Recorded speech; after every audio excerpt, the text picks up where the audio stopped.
Hi hello friends, welcome back to Amar's classes. ನಾನು ಅಮರೇಶ್ ಪೋತ್ನಾಳ್. ನೋಡಿ, ಇವತ್ತು ಅಂದರೆ ಫೆಬ್ರವರಿ 1, 2021 ಕೇಂದ್ರದ ಹಣಕಾಸು ಸಚಿವರಾಗಿರ್ತಕ್ಕಂಥ ನಿರ್ಮಲಾ ಸೀತಾರಾಮನ್ ಅವರು ತಮ್ಮ ಕೆರಿಯರ್ನ 3ನೇ ಬಜೆಟನ್ನು ಮಂಡಿಸಿದ್ದಾರೆ. ಹಾಗಾದರೆ ಈ ಒಂದು ಕೇಂದ್ರದ ಬಜೆಟಲ್ಲಿ ಕರ್ನಾಟಕದ ಎಕ್ಸಾಮಲ್ಲಿ ಕೇಳ್ತಕ್ಕಂಥ ಪ್ರಶ್ನೆಗಳು ಯಾವ್ಯಾವ ಆಗ್ಬೋದು, ಅದು KPS ಆಗಿರ್ಬೋದು, KSP ಆಗಿರ್ಬೋದು, ಅಥವಾ ಇನ್ನಿತರ ಡಿಪಾರ್ಟ್ಮೆಂಟ್ ಎಕ್ಸಾಮ್ಗಳಲ್ಲಿ ಯಾವ ಒಂದು ಅಂಶಗಳು ಇಂಪಾರ್ಟೆಂಟ್ ಆಗ್ತವೆ ಅನ್ನೋದನ್ನು ಇವತ್ತಿನ ಈ ಒಂದು ವಿಡಿಯೋದಲ್ಲಿ ನೋಡ್ತಾ ಹೋಗೋಣ. ಇಂಡಿಯಾ ಬಜೆಟ್ 2021-22 ಆಗುತ್ತೆ. ಭಾರತದ ಬಜೆಟ್ 2021 and 22. ಸೊ ಯಾವ್ಯಾವ ಸ್ಕೀಮ್ಸ್ ತಂದಿದ್ದಾರೆ, ಸೊ ಯಾವ್ಯಾವ ಇಂಪಾರ್ಟೆಂಟ್ ಪಾಯಿಂಟ್ಸ್ ಆಗ್ತವೆ ಅಂತ ನೋಡ್ತಾ ಹೋಗೋಣ. ಬನ್ನಿ ಹಾಗಾದರೆ. ನೋಡಿ, ಇಂಡಿಯಾ ಬಜೆಟ್ 2021 and 22. ಸೊ ಇದು ಮೊದಲನೇ ಭಾಗ ಆಗುತ್ತೆ. ಈ ಮೊದಲನೇ ಭಾಗದಲ್ಲಿ 20 ಪ್ರಮುಖ ಪ್ರಶ್ನೆಗಳನ್ನು ಮಾಡಿ, ಸೊ ಆ ಒಂದು ಪ್ರಶ್ನೆಗಳಲ್ಲಿ ನಾವು ಆ ಅಂಶಗಳನ್ನು ತಿಳಿದುಕೊಳ್ತಾ ಹೋಗೋಣ. ಸೊ ಸಾಧ್ಯ ಆದರೆ ನೋಡೋಣ, ಮುಂದಿನ ಭಾಗದಲ್ಲಿ ಇನ್ನಷ್ಟು ಇನ್ಫಾರ್ಮೇಷನ್ ತರೋದಕ್ಕೆ ಪ್ರಯತ್ನ ಮಾಡ್ತೀನಿ.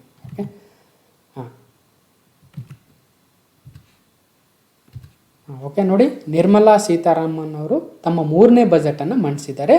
ಅವ್ರ ಜೊತೆಗೆ ಈ ಒಂದು ಹಣಕಾಸು ಸಚಿವರಾಗಿರ್ತಕ್ಕಂಥ, ಅಂದರೆ ಕೇಂದ್ರದ ಹಣಕಾಸು ರಾಜ್ಯ ಸಚಿವರಾಗಿರ್ತಕ್ಕಂಥ ಅನುರಾಗ್ ಠಾಕೂರ್ ಅವರು ಸಹಿತ ಜೊತೆಗಿದ್ದಾರೆ. ಓಕೆ, ನೋಡಿ, ಮೊದಲನೇ ಪ್ರಶ್ನೆ, 2021-22 ಬಜೆಟ್ ಅಂದಾಜು ಪ್ರಕಾರ ಭಾರತದ ವಿತ್ತೀಯ ಕೊರತೆಯು GDPಯ ಎಷ್ಟು ಪ್ರತಿಶತ ಇರಲಿದೆ?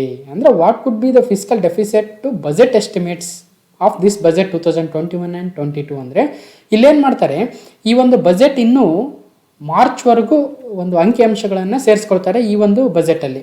ಸೊ ಹಾಗಾಗಿ ಒಟ್ಟು ಒಂದು ವಿತ್ತೀಯ ಕೊರತೆ ಅಂದರೆ ಫಿಸ್ಕಲ್ ಡೆಫಿಸಿಟ್ ಎಷ್ಟು ಇರ್ಬೋದು ಅಂತ ಒಂದು ಅಂದಾಜನ್ನು ಮಾಡ್ಕೊಳ್ತಾ ಇದ್ದಾರೆ ಅಂತಕ್ಕಂಥದ್ದು ಇಲ್ಲಿ ಪ್ರಶ್ನೆ ಆಗುತ್ತೆ. ಅಂದರೆ ನೋಡಿ, ಭಾರತದ ಒಟ್ಟು GDPಯ 9.5% ಅಥವಾ 6.85% ನಮ್ಮ ವಿತ್ತೀಯ ಕೊರತೆ ಇರ್ಬೋದು ಅಂತ ಈ ಒಂದು ಬಜೆಟಲ್ಲಿ ಅಂದಾಜು ಮಾಡಿರ್ತಾರೆ. ಅದನ್ನು ಬಜೆಟ್ ಎಸ್ಟಿಮೇಟ್ ಅಥವಾ ಬಜೆಟ್ ಅಂದಾಜು ಪ್ರಕಾರ ಭಾರತದ ವಿತ್ತೀಯ ಕೊರತೆ ಎಷ್ಟಿರ್ಬೋದು ನಮ್ಮ GDPಗೆ ಹೋಲಿಸ್ಕೊಂಡಾಗ ಅನ್ನೋದು ಪ್ರಶ್ನೆ ಆಗುತ್ತೆ. ಓಕೆ, ಇಲ್ಲಿ ಸರಿಯಾದ ಉತ್ತರ 6.80 ಆಗುತ್ತೆ. ನಾನು ಹಿಂದಿನ ಒಂದು ವಿಡಿಯೋದಲ್ಲಿ ನೋಡಿ, ಫಿಸ್ಕಲ್ ಡೆಫಿಸಿಟ್ ಅಂದ್ರೇನು, GDP ಅಂದ್ರೇನು ಅಂತ ಭಾಳಷ್ಟು ಒಂದು ವಿವರಣೆಯನ್ನು ನೀಡಿದ್ದೆ ಆಲ್ರೆಡಿ. ಸೊ ಹಾಗಾಗಿ ಇಲ್ಲಿ GDPಯ ಎಷ್ಟು % ವಿತ್ತೀಯ ಕೊರತೆ ಅಂದರೆ ನಮ್ಮ ಸಾಲ ಎಷ್ಟಿರುತ್ತೆ ಮುಂದಿನ ಒಂದು ವರ್ಷದಲ್ಲಿ ಒಂದು ಅಂದಾಜಿನ ಪ್ರಕಾರ ಅನ್ನೋದಾದರೆ, ನಮ್ಮ GDPಯ ಎಷ್ಟು ನಮ್ಮ GDP ಇದೆಯೋ ಅದರ 6.80% ನಮ್ಮ ಸಾಲವನ್ನು ತೆಗೆದುಕೊಳ್ಬೇಕಾಗುತ್ತೆ ನಮ್ಮ ವಿವಿಧ ಒಂದು ಯೋಜನೆಗಳಿಗೆ ಅಂತಕ್ಕಂಥದ್ದು ಇದರಿಂದ ಗೊತ್ತಾಗುತ್ತೆ. ನಮ್ಮ ಭಾರತದ ಒಟ್ಟು GDP ಎಷ್ಟಿದೆ ಅಂದರೆ $3 trillion ಅಂತ ಹೇಳ್ತಾರೆ. ಅಂದಾಜು ಒಂದು ನಿಯರ್ಲಿ $3 trillion ಅಂದರೆ ಈಗ $1 trillion ಅಂದರೆ ಸುಮಾರು 72 ಲಕ್ಷ ಕೋಟಿ ರೂಪಾಯಿಗಳಾಗುತ್ತೆ. 72 ಲಕ್ಷ ಕೋಟಿ ರೂಪಾಯಿಗಳು ಅಂತ 3 ಟ್ರಿಲಿಯನ್ ಅಂದ್ಕೊಂಡ್ರೆ ಸುಮಾರು 210 ಲಕ್ಷ ಕೋಟಿ ಅಂತಲೂ ಅನ್ಕೋಬೋದು, ಅಥವಾ ಅರೌಂಡ್ 200 lakh crores ನಮ್ಮ GDP ಇದ್ದರೆ ಅದರ 6.8%ಗೆ ನಮ್ಮ ವಿತ್ತೀಯ ಕೊರತೆಯನ್ನು ನಿಗದಿ ಮಾಡಬೇಕು ಅಂತಕ್ಕಂಥದ್ದು ಈ ಒಂದು ಬಜೆಟಲ್ಲಿ ಅಂದಾಜು ಮಾಡಿದ್ದಾರೆ. ಓಕೆ ನೋಡಿ, 6.8% ಏನಿದೆಯೋ ಅದು 2021-22ನೇ ಬಜೆಟ್ ಎಸ್ಟಿಮೇಟ್ ಪ್ರಕಾರ ನಮ್ಮ ಫಿಸ್ಕಲ್ ಡೆಫಿಸಿಟ್ ಇರುತ್ತೆ ಅನ್ನೋದು ಇದರಿಂದ ಗೊತ್ತಾಗ್ತಾ ಇದೆ. ಈ ನಂಬರ್ ನೆನ್ಪಿಡಿ, ಫಿಸ್ಕಲ್ ಡೆಫಿಸಿಟ್ ಅಂತ ಗೊತ್ತಾಗದೆ ಹೋದರೆ ಒಂದು ಹಳೆ ವಿಡಿಯೋಗಳಲ್ಲಿ ನಾನು ಎಕ್ಸ್ಪ್ಲೈನ್ ಮಾಡಿದ್ದೀನಿ. ಒಟ್ಟಿನಲ್ಲಿ ಈ ಫಿಸ್ಕಲ್ ಡೆಫಿಸಿಟ್ ಅಥವಾ ವಿತ್ತೀಯ ಕೊರತೆ ಅಂದರೆ ಒಟ್ಟು ಆದಾಯ ಎಷ್ಟಿದೆಯೋ ಒಟ್ಟು ಖರ್ಚು ಎಷ್ಟಿದೆಯೋ ಅನ್ನೋದ್ರ ಮೇಲೆ ಡಿಪೆಂಡ್ ಆಗಿರುತ್ತೆ. ಈಗ ನೋಡಿ, ನಮ್ಮ ಭಾರತದಲ್ಲಿ ಖರ್ಚು ಜಾಸ್ತಿ ಇರುತ್ತೆ, ಆದಾಯ ಕಡಿಮೆ ಇದೆ ನಮ್ಮ ಕೇಂದ್ರ ಸರ್ಕಾರದ್ದು. ಹಾಗಾಗಿ ಒಟ್ಟು ಖರ್ಚು ಎಷ್ಟಿದೆಯೋ ಅದರಲ್ಲಿ ಒಟ್ಟು ಆದಾಯವನ್ನು ಮೈನಸ್ ಮಾಡಿದಾಗ ಎಷ್ಟು ಅಮೌಂಟ್ ಬರುತ್ತೋ ಅದನ್ನು ನಾವು ವಿತ್ತೀಯ ಕೊರತೆ ಅಂತ ಕರಿತೀವಿ. ಅಂದರೆ ಫಿಸ್ಕಲ್ ಡೆಫಿಸಿಟ್ ಅಂತಕ್ಕಂಥದ್ದು total expenditure minus total income ಆಗುತ್ತೆ. ಹಾಗಾದರೆ ಭಾರತದ ಒಟ್ಟು ಇನ್ಕಮ್ ಎಷ್ಟಿದೆ, ಒಟ್ಟು ಎಕ್ಸ್ಪೆಂಡಿಚರ್ ಎಷ್ಟಿದೆ ಅನ್ನೋದನ್ನು ನೋಡೋದಾದರೆ ನೋಡಿ, ರೆವೆನ್ಯೂ ರೆಸಿಪ್ಟ್ ಮತ್ತು ಕ್ಯಾಪಿಟಲ್ ರೆಸಿಪ್ಟ್ ಅಂತ 2 ರೀತಿಯ ಒಂದು ರಿಸಿಪ್ಟ್ಗಳು ಒಂದು ಇನ್ಕಮ್ ಇರುತ್ತೆ. ಅದರಲ್ಲಿ ಒಟ್ಟು ಭಾರತದ ಎಕ್ಸ್ಪೆಂಡಿಚರ್ ಎಷ್ಟಿದೆ, 34,83,236 ಕೋಟಿ ರೂಪಾಯಿಗಳು ನಮ್ಮ ಒಟ್ಟು ಎಕ್ಸ್ಪೆಂಡಿಚರ್, ಒಟ್ಟು ಖರ್ಚಿದೆ. ಆದರೆ ನಮ್ಮ ಆದಾಯ ಅಷ್ಟಿಲ್ಲ. ಅದಕ್ಕೋಸ್ಕರ ನಾವು ಕೆಲವೊಂದಷ್ಟನ್ನು ಬಾರೋ ಮಾಡ್ತೀವಿ, ಒಂದಷ್ಟು ಸಾಲವನ್ನು ತೆಗೆದುಕೊಳ್ತೀವಿ. ಆ ಸಾಲ ಎಷ್ಟಿದೆ ಅಂತಕ್ಕಂಥದ್ದು ಇಲ್ಲಿ ಮ್ಯಾಟ್ರ್ ಆಗುತ್ತೆ. ಎಷ್ಟಿದೆ ಅಂದರೆ ನೋಡಿ, ಸುಮಾರು 15,06,812 ಕೋಟಿ ರೂಪಾಯಿಗಳನ್ನು ನಾವು ಸಾಲವಾಗಿ ತೆಗೆದುಕೊಳ್ಬೇಕಾಗುತ್ತೆ.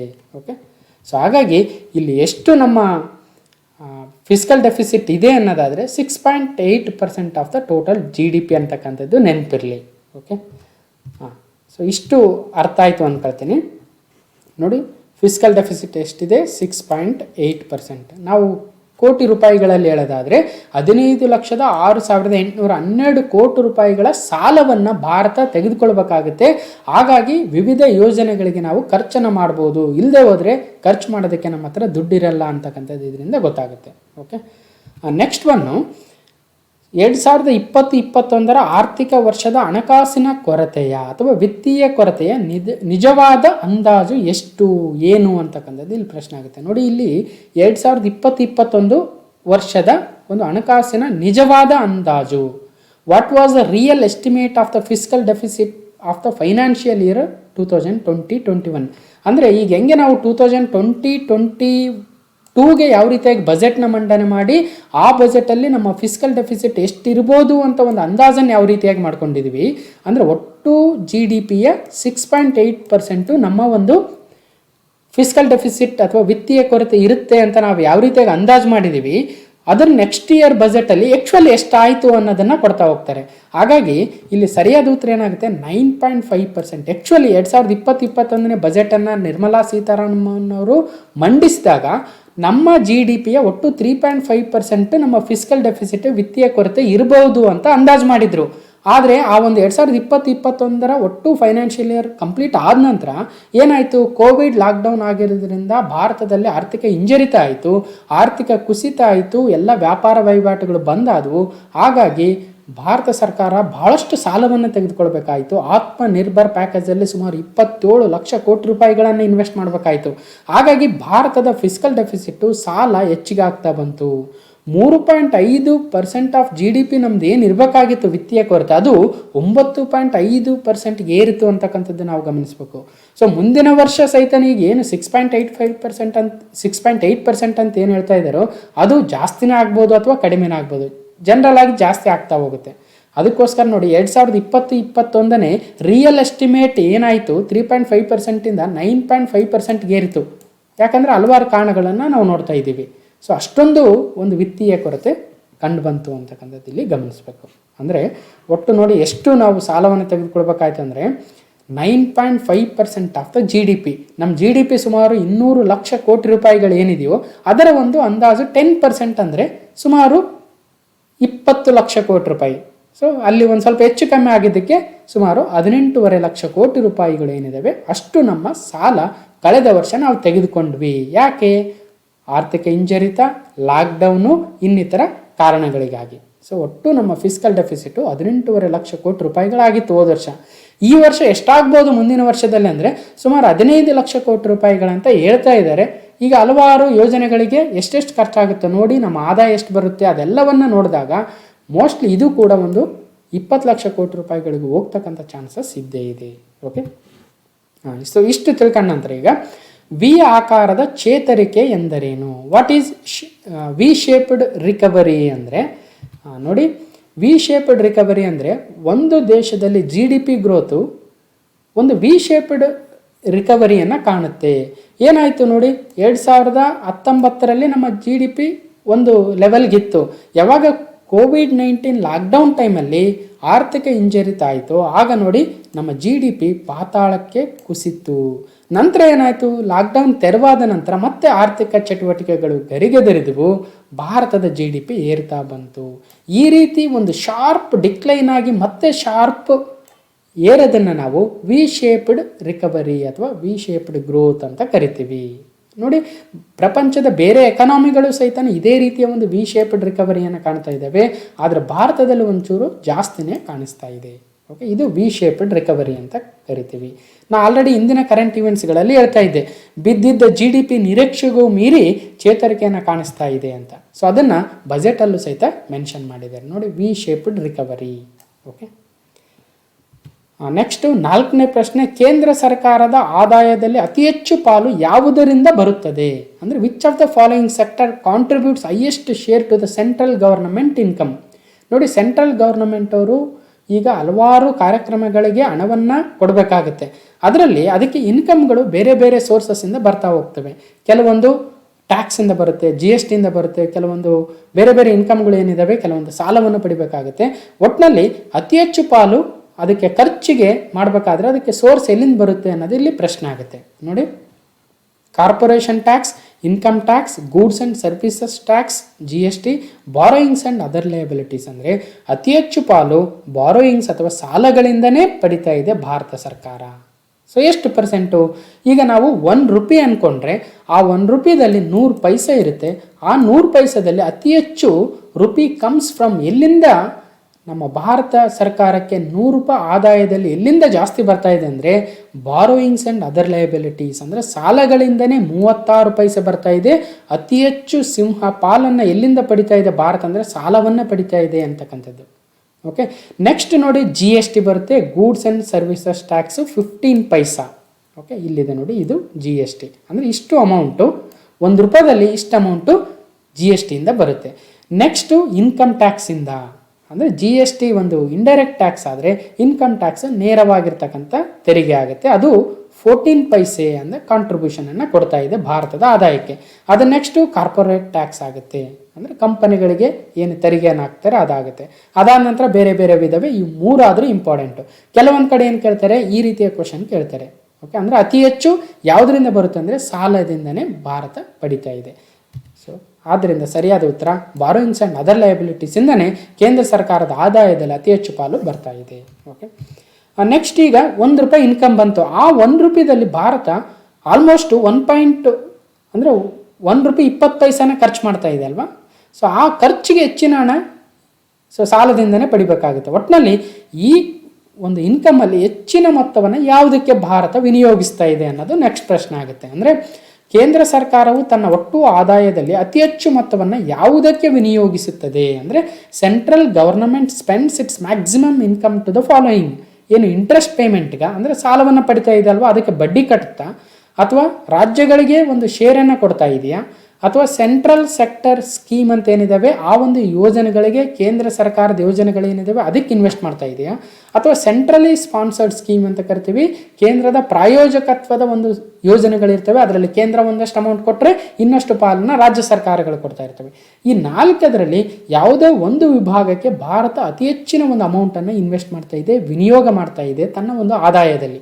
ಸೊ ಹಾಗಾಗಿ ಯಾವುದು ಆನ್ಸರ್ ಅಂದರೆ ಇಂಟ್ರೆಸ್ಟ್ ಪೇಮೆಂಟ್ಸ್, ಅಂದರೆ ತಾನು ಪಡೆದಿರ್ತಕ್ಕಂಥ ಸಾಲಗಳಿಗೆ ಬಡ್ಡಿಯಾಗಿ ಏನು ಅಮೌಂಟ್ ಕೊಡ್ತಾ ಇದೆ ಅದೇ ಹೆಚ್ಚಿನ ಪಾಲಾಗ್ತಾ ಇದೆ. ಹೌದು ನೋಡಿ, ನಮ್ಮ ಒಂದು ಆದಾಯದಲ್ಲಿ ಸಾಲವನ್ನೇ ಜಾಸ್ತಿ ತೆಗೆದುಕೊಳ್ತಾ ಇದ್ದೀವಿ, ಅದಕ್ಕೆ ಬಡ್ಡಿಯನ್ನು ಕೂಡ ಹೆಚ್ಚಿಗೆ ಖರ್ಚು ಮಾಡ್ತಾ ಇದ್ದೀವಿ.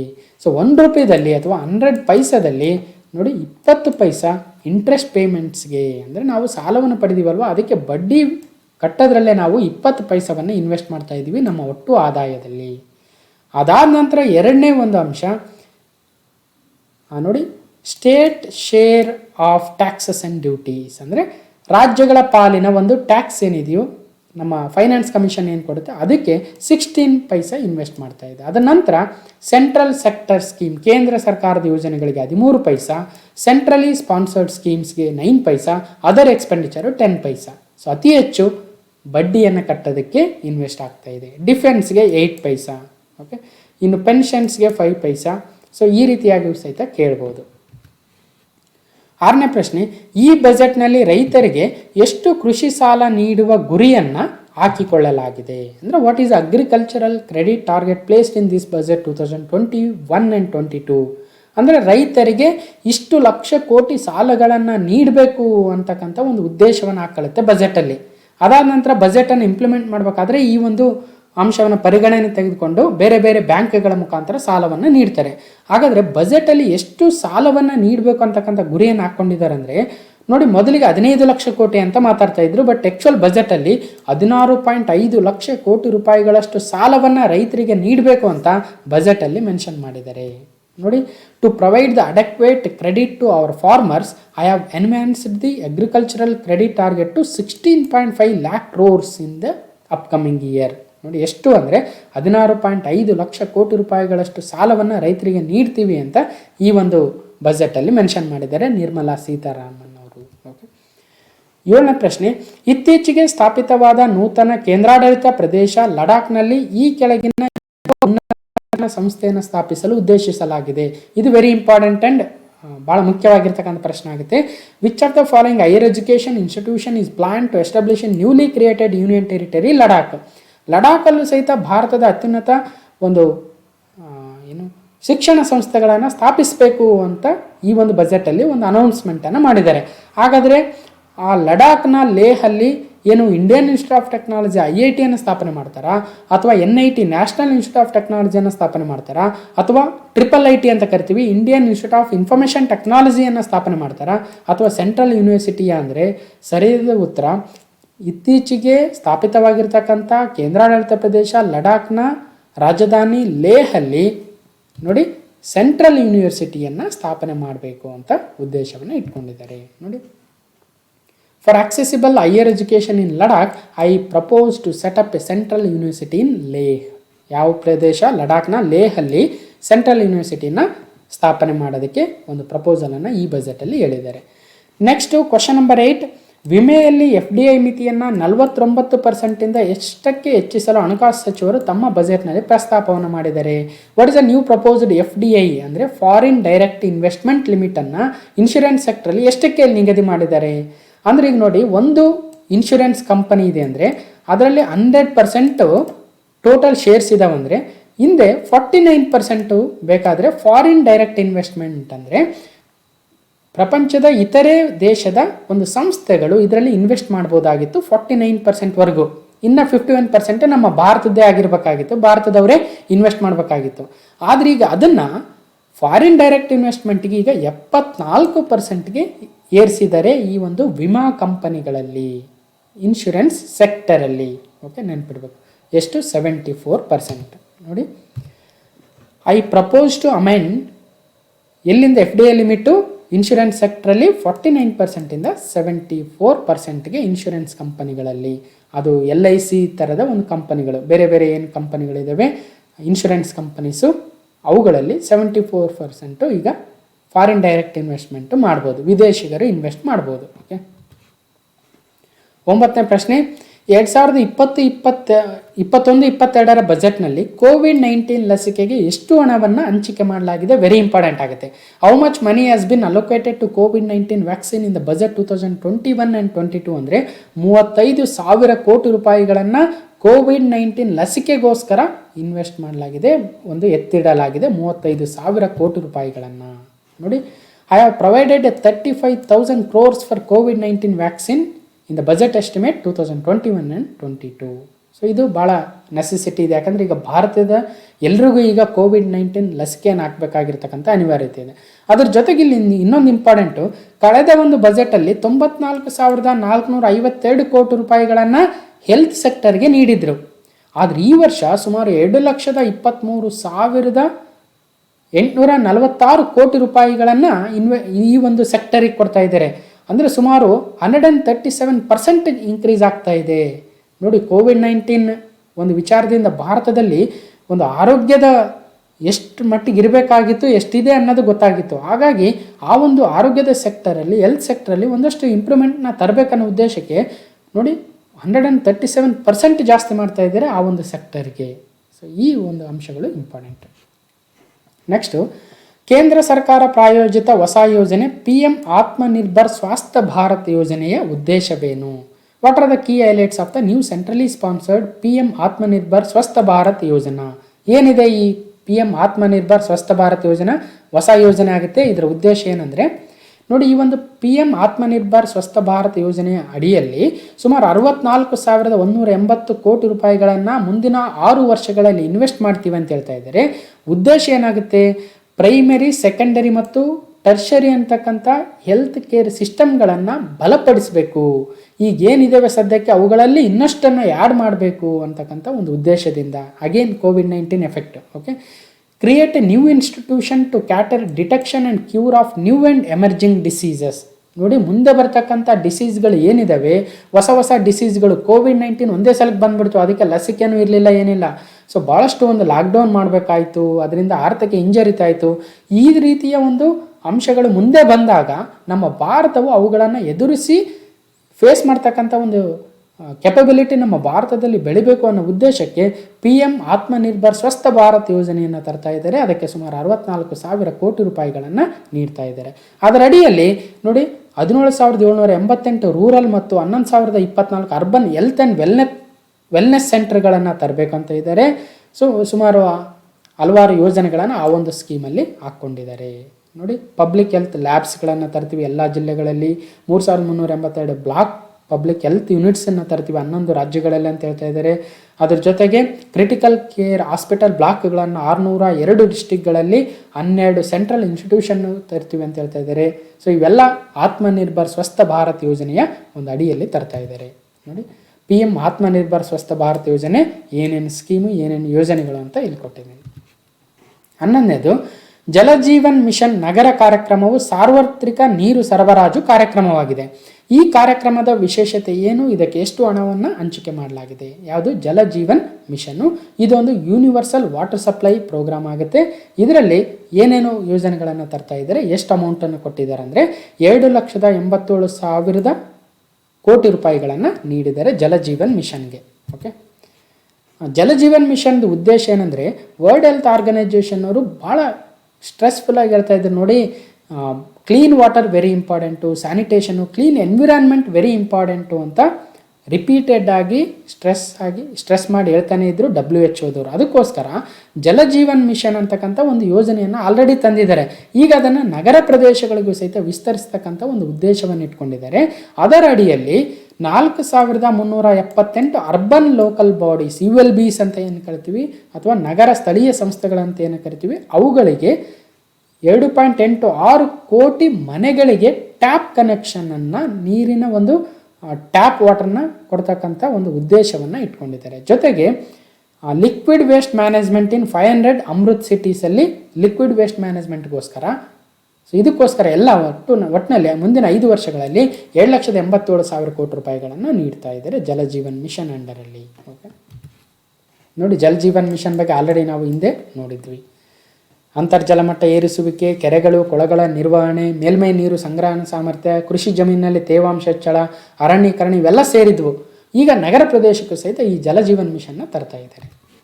12ನೇ ಪ್ರಶ್ನೆ, ಗ್ರಾಮೀಣ ಪ್ರದೇಶದ ಜನರಿಗೆ ಆಸ್ತಿ ಹಕ್ಕು ಕಾರ್ಡ್ ವಿತರಿಸುವ ಕೇಂದ್ರ ಸರ್ಕಾರದ ಮಹತ್ವಾಕಾಂಕ್ಷಿ ಯೋಜನೆ ಯಾವುದು? What is the central government's ambitious plan to issue property rights card to rural people? ಅಂದರೆ ಒಂದು ಗ್ರಾಮೀಣ ಪ್ರದೇಶದ ಜನರಿಗೆ ಅವರ ಹಕ್ಕುಗಳು ಬೇರೆ ಬೇರೆ ಹೆಸರಲ್ಲಿರ್ತವೆ. ಅಂದರೆ ಅಜ್ಜನ ಹೆಸರಲ್ಲಿರುತ್ತೆ, ಅಪ್ಪನ ಹೆಸರಲ್ಲಿರುತ್ತೆ. ಸೊ ಅವುಗಳೆಲ್ಲ ಒಂದು ಪ್ರಾಬ್ಲಮ್ಗಳಿಂದ ಯುವಕರಿಗೆ ಏನಾಗ್ತಾ ಇತ್ತು, ಅವರ ಹೆಸರಲ್ಲಿ ಆ ಒಂದು ಆಸ್ತಿ ಇಲ್ಲದೆ ಇರೋದಕ್ಕೆ ಹಲವಾರು ಗೌರ್ಮೆಂಟ್ ಸ್ಕೀಮಿಂದ ವಂಚಿತರಾಗ್ತಾ ಇದ್ರು. ಸೊ ಹಾಗಾಗಿ ಈ ಒಂದು ಯೋಜನೆಯಲ್ಲಿ ಸ್ವಾಮಿತ್ವ ಯೋಜನೆ ಅಂತ ಕರಿತೀವಿ. ಆ್ಯಕ್ಚುಲಿ ಇದರ ಆನ್ಸರ್ ಏನು? ಸ್ವಾಮಿತ್ವ ಯೋಜನೆ. ಈ ಒಂದು ಯೋಜನೆಯಲ್ಲಿ ಗ್ರಾಮೀಣ ಪ್ರದೇಶದ ಯುವಕರಿಗೆ ಅವರ ಹೆಸರಿನಲ್ಲಿ ಆಸ್ತಿಯನ್ನು, ಹಕ್ಕು ಕಾರ್ಡುಗಳನ್ನು ವಿತರಿಸ್ತಕ್ಕಂಥ ಒಂದು ಕಾರ್ಯಕ್ರಮ ಆಗುತ್ತೆ ಸ್ವಾಮಿತ್ವ ಯೋಜನೆ. ಸೊ ಇದರಲ್ಲಿ ಏನಾಗ್ತಾ ಇದೆ, ಈಗ ಈ ಒಂದು ಸ್ವಾಮಿತ್ವ ಯೋಜನೆ ಅಡಿಯಲ್ಲಿ 1.8 ಲ್ಯಾಕ್ ಪ್ರಾಪರ್ಟಿ ಓನರ್ಸ್ಗೆ ಆಲ್ರೆಡಿ ಕಾರ್ಡುಗಳನ್ನು ವಿಸ್ತರಿಸಿ ಕೊಟ್ಟಿದ್ದೀವಿ. ಎಷ್ಟು ವಿಲೇಜ್ಗಳಲ್ಲಿ ಅಂದರೆ 1241 ವಿಲೇಜ್ಗಳಲ್ಲಿ ಇದನ್ನು ಆಲ್ರೆಡಿ ಮಾಡಿದ್ದೀವಿ. ಸೊ ಇದನ್ನೀಗ ಎಲ್ಲ ಯೂನಿಯನ್ ಟೆರಿಟರೀಸ್ ಮತ್ತು ಎಲ್ಲ ರಾಜ್ಯಗಳಿಗೆ ವಿಸ್ತರಿಸ್ತೀವಿ ಈ ಒಂದು ಮುಂದಿನ ವರ್ಷದಲ್ಲಿ ಅಂತ ಹೇಳ್ತಾ ಇದ್ದಾರೆ. ಓಕೆ, ನೋಡಿ, ಹಳ್ಳಿಗರಿಗೂ ಸಿಗಲಿದೆ ಆಸ್ತಿ ಕಾರ್ಡು. ಸ್ವಾಮಿತ್ವ ಯೋಜನೆಗೆ ಪ್ರಧಾನಿ ಚಾಲನೆ ಅಂತ ನಾವು ಆಲ್ರೆಡಿ ಮಾತಾಡಿದ್ವಿ. ಕರ್ನಾಟಕದಲ್ಲೂ ಸಹಿತ ಇದನ್ನು ತರ್ತೀವಿ ಅಂತ ಹೇಳಿದ್ರು. ಸೊ ಯಾವಾಗಂದರೆ ಮೊದಲನೇದಾಗಿ ಒಂದು 6 ರಾಜ್ಯಗಳಲ್ಲಿ ಪೈಲಟ್ ಪ್ರಾಜೆಕ್ಟನ್ನು ಮಾಡಿದ್ರು. ನಂತರ ಈಗ ಎಲ್ಲ ರಾಜ್ಯಗಳು ವಿಸ್ತರಿಸ್ತೀವಿ ಅಂತ ಈ ಬಜೆಟಲ್ಲಿ ಹೇಳಿದ್ದಾರೆ. ನೆಕ್ಸ್ಟು 13ನೇ ಪ್ರಶ್ನೆ, ಪ್ರಧಾನಮಂತ್ರಿ ಕೃಷಿ ಸಿಂಚಾಯಿ ಯೋಜನೆ ಅಡಿಯಲ್ಲಿ ಸೂಕ್ಷ್ಮ ನೀರಾವರಿ ನಿಧಿಯನ್ನು ಯಾವ ಬ್ಯಾಂಕಿನಲ್ಲಿ ಸ್ಥಾಪಿಸಲಾಗಿದೆ? A micro irrigation fund under PMKSY scheme is established in which of the following bank? NABARD bank ಅಲ್ಲ, ಅಥವಾ RBI ಅಲ್ಲ, SBI ಅಲ್ಲ, ಕೆನರಾ ಬ್ಯಾಂಕ್ ಅಲ್ಲ. ಮೊದಲನೇದಾಗಿ ಪ್ರಧಾನಮಂತ್ರಿ ಕೃಷಿ ಸಿಂಚಾಯಿ ಯೋಜನೆ ಅಡಿ ಈ ಒಂದು ಯೋಜನೆ ಅಂದರೆ ಆ್ಯಕ್ಚುಲಿ ಇಲ್ಲಿ 2 ರೀತಿಯ ಒಂದು ಮೈಕ್ರೋ ಇರಿಗೇಷನ್ ಸ್ಕೀಮ್ ತರ್ತಾರೆ. ಒಂದು ಹನಿ ನೀರಾವರಿ ಪದ್ಧತಿ ಅಂದರೆ ಡ್ರಿಪ್ ಇರಿಗೇಷನ್ ಸಿಸ್ಟಮು, ಇನ್ನೊಂದು ತುಂತುರು ನೀರಾವರಿ ಪದ್ಧತಿ ಅಥವಾ ಸ್ಪ್ರಿಂಕ್ಲರ್ ಇರಿಗೇಷನ್ ಸಿಸ್ಟಮ್ ಅಂತೀವಿ. ಆ ಒಂದು ಯೋಜನೆಗಳನ್ನು, ಸ್ಕೀಮ್ಗಳನ್ನು ಅಳವಡಿಸ್ಕೊಂಡಿರ್ತಕ್ಕಂಥ ರೈತರಿಗೆ ಒಂದಷ್ಟು ಸಬ್ಸಿಡಿಯನ್ನು ಕೊಡ್ತಕ್ಕಂಥ ಯೋಜನೆ ಆಗುತ್ತೆ ಪ್ರಧಾನಮಂತ್ರಿ ಕೃಷಿ ಸಿಂಚಾಯಿ ಯೋಜನೆ ಆಗುತ್ತೆ.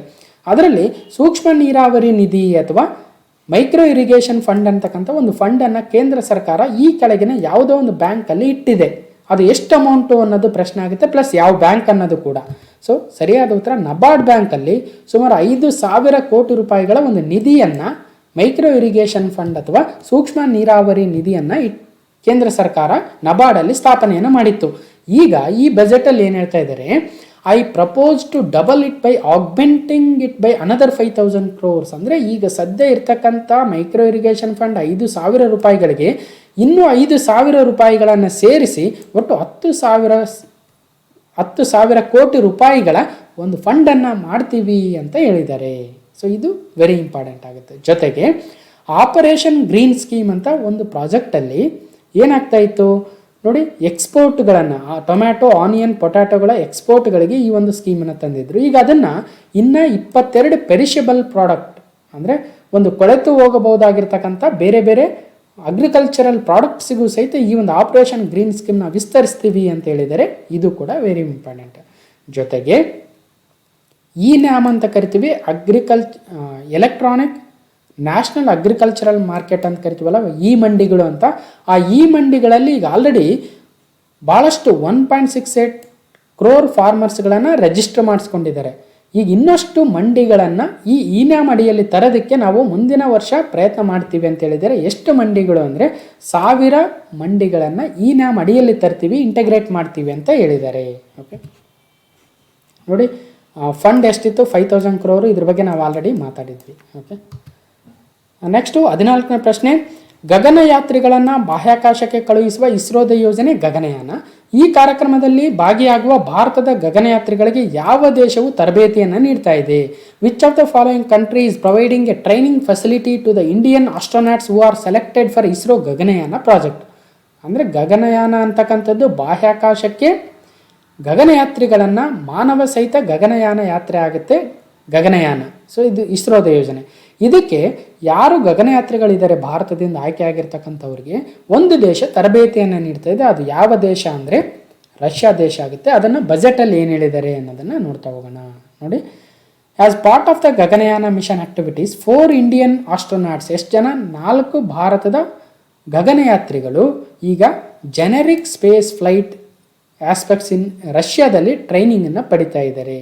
ಹಾಗಾದರೆ ಈ ಒಂದು ಅನ್ಮ್ಯಾನ್ಡ್ ಲಾಂಚ್ ಯಾವಾಗ ಆಗುತ್ತೆ? ಡಿಸೆಂಬರ್ 2021 ಅಂತ ಹೇಳಿದರೆ ನೋಡೋಣ. ಓಕೆ ನೋಡಿ, ISRO's Gaganyaan Indian astronauts training in Russia for manned space mission going smooth, check details ಅಂತ ನಾವು ಇದನ್ನು ಆಲ್ರೆಡಿ ಮಾತಾಡಿದ್ವಿ ಸಹಿತ. ಓಕೆ,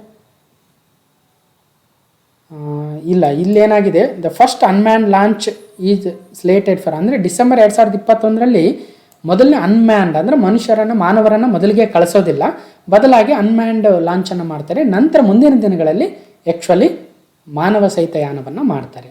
ಓಕೆ, ನೆಕ್ಸ್ಟ್ 15ನೇ ಪ್ರಶ್ನೆ, ಆತ್ಮನಿರ್ಭರ್ ಭಾರತ್ ಪ್ಯಾಕೇಜ್ ಅಡಿಯಲ್ಲಿ ಕೇಂದ್ರ ಸರ್ಕಾರವು ಒಟ್ಟು ಎಷ್ಟು ಲಕ್ಷ ರೂಪಾಯಿಗಳ 1 ಕೋಟಿ ರೂಪಾಯಿಗಳ ಹಣಕಾಸು ನೆರವನ್ನು ನೀಡಿದೆ? What is the total package announce by the central government under Atmanirbhar Bharat package? ಅಂದರೆ 27.1 ಲಕ್ಷ ಕೋಟಿ ರೂಪಾಯಿಗಳನ್ನು ಈ ಒಂದು ಆತ್ಮನಿರ್ಭರ್ ಭಾರತ್ ANB ಪ್ಯಾಕೇಜ್ ಅಡಿಯಲ್ಲಿ ನೀಡಿದೆ. ಒಟ್ಟು 3 ಪ್ಯಾಕೇಜ್ಗಳನ್ನು ಘೋಷಣೆ ಮಾಡಿದ್ರು. ಮೊದಲನೇ ಪ್ಯಾಕೇಜ್ ANB 1.0 ಅಂತೀವಿ, ANB 2.0, ಆತ್ಮನಿರ್ಭರ್ ಭಾರತ್ 3.0. ಒಟ್ಟಿನಲ್ಲಿ 27.1 ಲಕ್ಷ ಕೋಟಿ ರೂಪಾಯಿಗಳು ಅಂದರೆ ನಮ್ಮ ಭಾರತದ GDPಯ ಸುಮಾರು 13% ಈ ಒಂದು ಅಮೌಂಟನ್ನು ANB ಪ್ಯಾಕೇಜ್ ಅಡಿಯಲ್ಲಿ ನೀಡಲಾಗಿತ್ತು.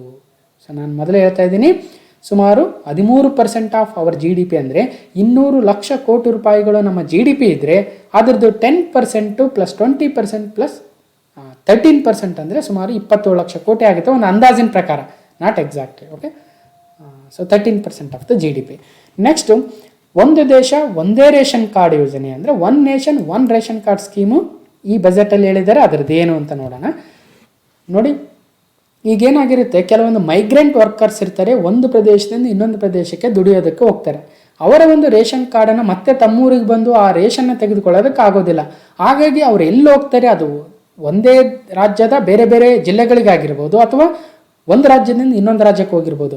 ಒಟ್ಟಿನಲ್ಲಿ ನಮ್ಮ ದೇಶದಲ್ಲಿ ಒಂದು ರೇಷನ್ ಕಾರ್ಡ್ ಇಟ್ಕೊಂಡು ಯಾವ ಪ್ರದೇಶಕ್ಕೆ ಹೋದ್ರೂ ಸಹಿತನೂ ರೇಷನ್ನ ತೆಗೆದುಕೊಳ್ತಕ್ಕಂಥ ಒಂದು ಸ್ಕೀಮ್ ಆಗುತ್ತೆ. ಅದು one nation one ration card ಆಗುತ್ತೆ. ಓಕೆ, ಈಗ ಅದನ್ನು ಆಲ್ರೆಡಿ ಇಂಪ್ಲಿಮೆಂಟ್ ಮಾಡಿದ್ದಾರೆ. ಎಷ್ಟು ರಾಜ್ಯಗಳಲ್ಲಿ ಅಂದರೆ ಸುಮಾರು 32 ರಾಜ್ಯಗಳು ಮತ್ತು ಕೇಂದ್ರಾಡಳಿತ ಪ್ರದೇಶಗಳು, ಜೊತೆಗೆ ಇನ್ನಷ್ಟು 4 ರಾಜ್ಯಗಳು ಕೇಂದ್ರಾಡಳಿತ ಪ್ರದೇಶಗಳಲ್ಲಿ ಸಹಿತ ಮುಂದಿನ ದಿನಗಳಲ್ಲಿ ಇಂಪ್ಲಿಮೆಂಟ್ ಮಾಡ್ತೀವಿ ಅಂತ ಹೇಳಿದ್ದಾರೆ. One nation one ration card scheme. Okay, next ಸ್ವತಂತ್ರ ಭಾರತದಲ್ಲಿ ಅತಿ ಹೆಚ್ಚು ಬಾರಿ ಬಜೆಟ್ ಮಂಡನೆ ಮಾಡಿದವರು ಯಾರು? So typical question. ಸೊ ಕೇಳಿದ್ರೆ ಕೇಳ್ಬೋದು. ಅತಿ ಹೆಚ್ಚು ಬಾರಿ ಯಾರು ಬಜೆಟನ್ನು ಮಂಡನೆ ಮಾಡಿದ್ದಾರೆ? ಮೊರಾರ್ಜಿ ದೇಸಾಯಿ, ಚಿದಂಬರಂ, ಮನಮೋಹನ್ ಸಿಂಗ್, ನಿರ್ಮಲಾ ಸೀತಾರಾಮನ್. ಅಂದರೆ ಮೊರಾರ್ಜಿ ದೇಸಾಯಿ ಅವರು ಒಟ್ಟು 10 ಬಾರಿ ಈ ಒಂದು ಬಜೆಟನ್ನು ಮಂಡನೆ ಮಾಡಿದ್ದಾರೆ. ನೋಡಿ, ವಿತ್ತ ಮಂತ್ರಿ ಪ್ರಧಾನಿಯಾಗಿದ್ದ ಮೊರಾರ್ಜಿ ದೇಸಾಯಿ ಅವರು 10 ಬಾರಿ ಬಜೆಟ್ ಮಂಡಿಸುವ ಮೂಲಕ ಅತಿ ಹೆಚ್ಚು ಸಲ ಆಯವ್ಯಯವನ್ನು ಮಂಡಿಸಿದ ದಾಖಲೆಯನ್ನು ಹೊಂದಿದ್ದಾರೆ. ಓಕೆ, ಸೊ ಇನ್ನೊಂದು ಅಪ್ಡೇಟ್ ಅಂದರೆ 2000ನೇ ಇಸ್ವಿವರೆಗೂ ಸಂಜೆ 5 ಗಂಟೆಗೆ ಬಜೆಟ್ನ ಮಂಡಿಸಲಾಗ್ತಾ ಇತ್ತು.